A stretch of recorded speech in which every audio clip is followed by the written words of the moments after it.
Hai, apa kabar semuanya? Semoga kabar Anda baik-baik saja. Terima kasih karena sudah memberikan support dan juga kesetiaan Anda untuk membangun channel Codot Film. Yuk kita lanjutkan alur ceritanya, sambil siapin kopi dan cemilan, setting suara volume full. Gasken. Chapter 298. Shihao menatap curiga. Apa yang ada dalam pikiran Ryu Chen? Apakah dia mencoba untuk terlibat juga? Apakah pertempuran beberapa waktu lalu membawanya ke semacam keputusan? Dia meliriknya dan melihat bahwa dia setenang biasanya. Shihao juga tidak takut, karena meskipun dia masih muda, dia telah melalui semua jenis turbulensi dan badai. Dia bahkan telah bertarung dengan para ahli tertinggi, jadi bahkan sekte besar di luar gurun tidak bisa mengintimidasi dia sekarang. Mendengar ini, senyum tersungging di wajah Shi Ziteng. Meskipun dia telah mencapai usia paruh baya, dia tetap tampan dan lebih terlihat seperti pemuda berbakat. Dia berkata, Yer mungkin akan kembali. Kerumunan sangat terkesan dengan pengumuman itu. Apakah Shi benar-benar akan kembali? Dalam hal ini, ibu kota pasti akan melihat beberapa kebisingan dan kegembiraan. Ryu Chen tersenyum kecil dan mengangguk. Dia kemudian berkata, bagaimana kalau kita melupakan apa yang terjadi hari ini untuk selamanya? Saya telah menyaksikan seluruh kejadian tadi. Orang-orang dari Danau Roh Iblis memang salah. Klaim itu mengejutkan banyak orang. Dia baru saja mendekati Shi Ziteng dan menunjukkan minat pada Shi Yi, namun sekarang sikapnya berubah. Tepatnya di pihak siapa dia? Wajah Shi Ziteng tetap sama dan tidak langsung bereaksi terhadap kata-kata itu. Namun, hanya mundur seperti ini akan terlalu memalukan. Apa yang akan orang lain pikirkan tentang dia jika bahkan tidak bisa menyelamatkan keponakan bela dirinya sendiri? Periku, orang-orang itu berasal dari Danau Roh Iblis. Tidakkah menurut Anda saran Anda agak prematur? Seorang pria paruh baya di samping Shi Ziteng menantang. Persisnya apa yang istimewa dari Danau Roh Iblis? Itu semua ada di kepala Anda. Anda telah memujanya, rela menjadi budak mereka dan meninggalkan semua martabat. Shihao mengkritik keras tanpa ragu-ragu. Kamu terlalu sombong, kata pria paruh baya itu dengan nada dingin. Kebencian dalam suaranya terlihat jelas. Ryu Chen, ini adalah kehidupan yang sedang kita bicarakan di sini. Keponakan bela diri saya mungkin telah melakukan kesalahan, tetapi dia tidak seharusnya diperlakukan dan dihukum dengan cara seperti itu, kan? Shi Ziteng tidak akan menyerah begitu saja. Ryu Chen menoleh ke Shihao dan berkata, adik laki-laki, tidak perlu terlalu kejam. Biarkan dia hidup. Shihao merenung sejenak. Karena Ryu Chen telah menengahi perselisihan untuknya saat itu dan tidak lagi menentangnya, dia tidak ingin membuat hubungan menjadi sulit lagi. Dia mengangguk dan berkata, baiklah. Demi Pri, aku tidak akan membunuhnya. Kerumunan tahu bahwa konflik kemungkinan besar akan berakhir seperti ini dan pertempuran yang mereka harapkan tidak akan terjadi. Di samping Shi Ziteng adalah sepupu dan keponakannya. Salah satu dari mereka berkata sambil mencibir, kalau begitu tolong lepaskan dia. Siapa yang memberitahumu bahwa aku akan membiarkannya pergi? Kenapa harus saya? Tidak ada apa-apa selain rasa dingin di wajah Shihao. Tapi kamu baru saja mengatakan, pria paruh baya itu kemudian menyadari bahwa Shihao memang tidak berjanji untuk melepaskan laba-laba, hanya bahwa dia akan membiarkannya hidup. Pria itu berkata dengan suara kesal, kamu menyesatkan kami. Apa yang akan kau lakukan padanya? Shihao menjawab dengan nada acuh tak acuh. Tidak. Beri dia pelajaran, itu saja.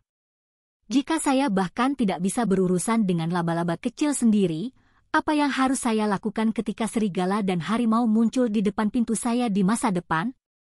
Membiarkannya hidup bukan berarti saya akan segera melepaskannya. Itu perlu tinggal di sini dan bertobat. Kata-kata seperti itu mengejutkan hampir semua orang. Kerumunan benar-benar kagum mendengar bahwa para ahli perkasa dari Danau Roh Iblis yang mengesankan hanya disebut sebagai laba-laba kecil. Pemuda itu bertindak dengan cara yang begitu mendominasi. Itu akan berhasil. Bahkan pangeran harus dihukum dengan hukum yang sama seperti rakyat biasa. Danau Roh Iblis adalah tempat yang luar biasa, tetapi mereka harus tahu di mana batas mereka. Laba-laba harus belajar disiplin saat ditekan di sini, kata peri rubah surgawi. Karena kedua peri dari luar gurun telah menyetujui hal itu, kerumunan hanya bisa mengungkapkan keheranan mereka dalam hati. Latar belakang remaja itu pasti sangat hebat sehingga mereka berdua akan berusaha memihaknya. Orang-orang dari Martial Imperial Manor tidak puas dengan hasilnya, dan Shi Ziteng adalah satu-satunya yang tetap tenang. Dia mengangguk dan berkata, "Baiklah. Keponakan bela diri saya akan didisiplinkan di sini selama beberapa hari sebelum dia kembali. Saya pikir leluhur Danau Roh Iblis juga ingin memberinya pelajaran melalui insiden ini." Kata-kata itu keluar dengan cara yang tenang dan dunia lain, tetapi waspada pada saat yang sama. Apakah makhluk tua berdarah murni telah tiba di ibu kota? Berita seperti itu pasti akan menciptakan sedikit tekanan bagi semua orang. Orang akan berpikir dua kali sebelum mereka melakukan sesuatu di masa depan. Sampai batas tertentu, itu adalah cara lain untuk mengajukan peringatan serius. Siapapun yang melukai laba-laba iblis akan meminta balas dendam yang hebat dari leluhur sekte itu.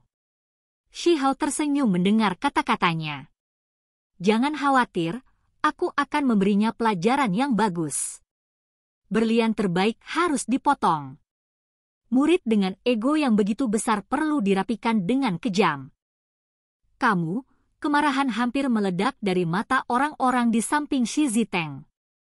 Mereka mengepalkan tinju mereka begitu erat sehingga buku-buku jari semua berubah menjadi hijau. Shi Ziteng menatap Shi Hao lama-lama dan berbalik untuk pergi. Saat dia naik kereta perunggu, binatang buas meraung dan kereta bergemuruh. Pesta mereka segera menghilang ke kejauhan. Dua pria tetap di belakang, yang sepertinya diperintahkan untuk tinggal di sini dan mengawasi setiap gerakan Shi Hao. Mereka jelas masih menyimpan dendam terhadap Shi Hao. Jangan lupa Anda berasal dari keluarga apa. Anda bukan pelayan Danau Roh Iblis, tetapi memiliki leluhur yang sama dengan keluarga kerajaan. Jika Anda berhati-hati terhadap diri sendiri, jangan membuat Martial Imperial Manor mengalami penghinaan bersama Anda.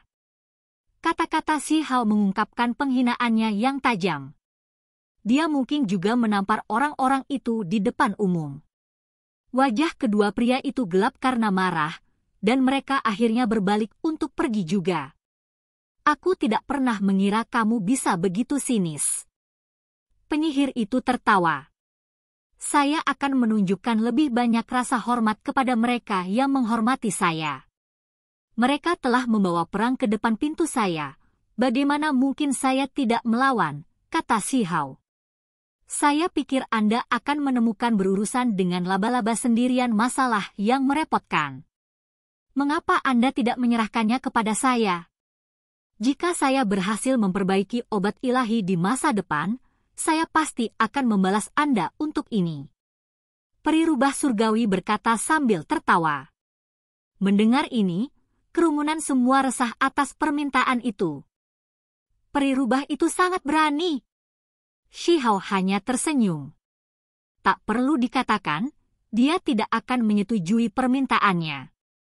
Karena dia telah menyinggung Danau Roh Iblis, memberikan beberapa obat utama kepada orang lain tidak akan membuat perbedaan pada situasinya. Dia lebih suka menyimpannya untuk dirinya sendiri. Perseteruan sudah lama terjalin, dan tidak ada cara untuk menyelesaikannya. Hanya orang-orang paling berbakat yang diundang ke pertemuan ini, tetapi suasananya tidak lagi seperti sekarang. Setelah gangguan yang disebabkan oleh Shi Hao, banyak jiwa liar sekarang menahan diri. Karena remaja itu telah mengambil semua sorotan. Dia bahkan cukup berani untuk menangkap dan membunuh makhluk berdarah murni, yang membuat orang lain ingin tidak menonjolkan diri dalam pertemuan ini. Makhluk berdarah murni seperti naga bertanduk dan bifang juga diundang. Mata mereka berkilauan, dan tidak ada yang tahu apa yang mereka pikirkan. Tampaknya mereka telah menyadari sesuatu. Shi Hao kemudian memulai perburuan harta karunnya. Dia menjelajahi dengan hati-hati dengan murid ganda dan berhasil menemukan beberapa materi. Dia kemudian membeli 2 dari mereka. Di kejauhan, mereka yang memiliki permusuhan lama mulai berkelahi. Merebut kesempatan itu, beberapa murid dari sekte terkenal dan keturunan bangsawan akhirnya mulai bertarung, menarik banyak penonton. Namun, adegan-adegan ini tidak lagi menarik bagi Shi Hao. Dia fokus memilih artefak berharga dan menemukan barang berharga di antara tumpukan barang biasa. Sosok berpakaian putih mendekat, memenuhi udara dengan aroma lembut. Peri Yu Chen mendekati Shi Hao dengan gaya berjalannya yang anggun dan mencoba memulai percakapan yang membuat banyak alis terangkat. Shi Hao terkejut bahwa peri itu tidak berusaha menariknya ke sisinya, tetapi hanya berbasa-basi yang tidak melibatkan sesuatu yang mengejutkan. Peri Yu Chen semakin pintar. Dia jelas ingin membujuk Anda, tetapi dia tidak melakukannya secara eksplisit. Sebaliknya, dia hanya mengobrol denganmu untuk meninggalkan kesan yang baik, meninggalkan yang lainnya untuk masa depan. Tidak jauh, rubah kecil di samping peri rubah surgawi menggerutu. Terkadang, tidak ada yang bisa dipilih. Kami hanya bisa menunggu dan melihat apakah orang dengan 2 mata itu akan kembali. Jika dia benar-benar sekuat rumor yang dikatakan, dan sebanding dengan dewa kuno, maka segalanya akan menjadi sangat menarik. Penyihir itu tertawa. Shi Hao berkeliaran di sekitar tempat itu dan berhasil memuaskan nafsu makannya yang luar biasa. Dia mengambil beberapa artefak dan bahan berharga, meminum segelas anggur terakhirnya dan berbalik untuk pergi. Itu karena pada saat itu, pertemuan itu hampir berakhir dan banyak yang sudah pergi. Dengan kata lain, pertemuan itu tidak lagi berguna baginya. Dia berpikir keras sepanjang perjalanan kembali, dan bahkan menantikan dunia di luar gurun. Apakah kamu tahu mengapa tanah terlantar jatuh ke dalam kekacauan? Penyihir itu mendekatinya dan berjalan keluar bersama. Fiturnya yang sempurna, dipasangkan dengan tubuhnya yang montok sempurna, telah membuat banyak pria muda berbakat ngiler. Mereka semua menggerutu diam-diam, bertanya-tanya apa sebenarnya yang luar biasa dari remaja ini yang membuat kedua peri itu berbicara dengannya. Itu tidak masuk akal sama sekali. Aku tidak tahu. Bisakah Anda memberitahu saya tentang itu? Shi Hao sangat ingin mencari tahu.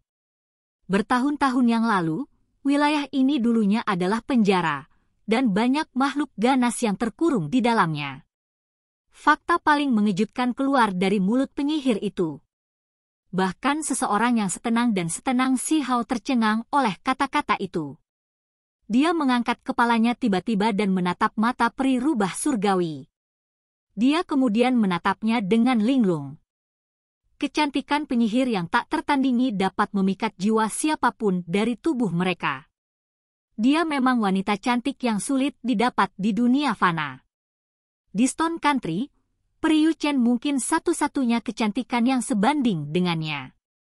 Dia meniup ringan pada Shi Hao dengan cara yang agak provokatif dan memutar matanya sambil tersenyum.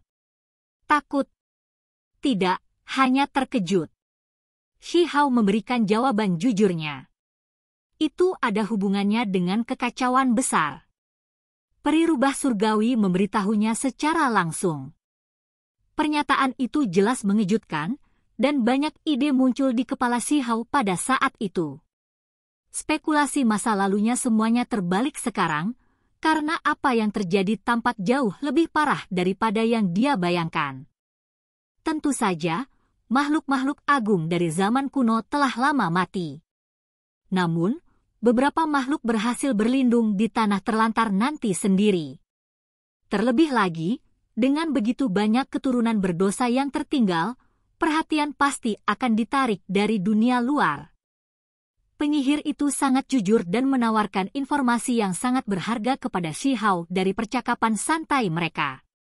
Saya dapat melihat bahwa Anda semua sangat peduli dengan tanah terlantar, atau Anda tidak akan masuk ke sini. Apa yang kamu coba lakukan di sini? Tanya Shi Hao. Semuanya didorong oleh keuntungan, atau sekte pemutus langit dan sekte tertinggi di belakang Priyu Chen tidak akan bersaing satu sama lain. Pasti ada alasan di balik ini. Tentu saja, tidak ada musuh abadi, yang ada hanya godaan dan keuntungan abadi. Pertempuran hebat kali ini akan memunculkan dewa-dewa sejati. Kata penyihir itu terus terang. Dewa sejati. Shi Hao bingung dan terkejut dengan ekspresi seperti itu. Dia merasa seperti ada implikasi yang sangat tidak biasa di balik kata-katanya, seolah-olah badai dahsyat akan menelan gurun dan mengirim semuanya ke dalam kekacauan total. Dia menekankan kata, benar, seolah-olah ada yang berbeda. Mungkinkah dewa yang dia sebutkan tidak sama dengan yang dia rasakan? Siksi, penyihir itu tertawa dan berkata, ini jelas bukan dewa yang biasanya kamu rujuk. Saya tidak berbicara tentang mereka yang menyalakan api ilahi dan akhirnya mati. Shi Hao sangat terguncang oleh kata-katanya. Tampaknya penyihir itu mengenali dewa-dewa tanah terlantar. Apa artinya itu? Ketika mereka menjadi dewa dan menyalakan api ilahi, mengapa api itu padam? Itu karena kultivasi mereka belum mencapai level tertentu. Begitulah komentar penyihir itu. Mulai dari tanah terlantar, dewa sejati akan diciptakan. Dampak dari peristiwa semacam itu akan luar biasa. Bagaimana para dewa sejati akan diciptakan? Shi Hao bertanya. Secara alami, dia ingin tahu jawabannya. Sebagai penduduk wilayah ini, bahkan jika dia tidak bisa mengharapkan hal seperti itu, setidaknya dia masih ingin diberitahu. Itu akan menjadi rahasia. Jika Anda benar-benar ingin tahu, Anda harus memberi perhatian ekstra di masa depan. Mungkin Anda akan mempelajari beberapa kemampuan hebat jika Anda bersedia bergabung dengan sekte pemutus langit. Penyihir itu tidak merinci, tetapi hanya menggodanya dengan kata-kata seperti itu. Bisakah kamu benar-benar tidak memberitahuku lebih banyak? Shi Hao bertanya. Meskipun wilayah ini dulunya adalah penjara, sesuatu yang tidak biasa juga ada di sini. Dari situlah kekacauan besar berasal. Bahkan sekte tertinggi ingin mendapatkan sesuatu dari tempat ini. Oke guys, jangan lupa like, comment, share, and subscribe di channel Codot Film. See you next video, peace out and bye-bye.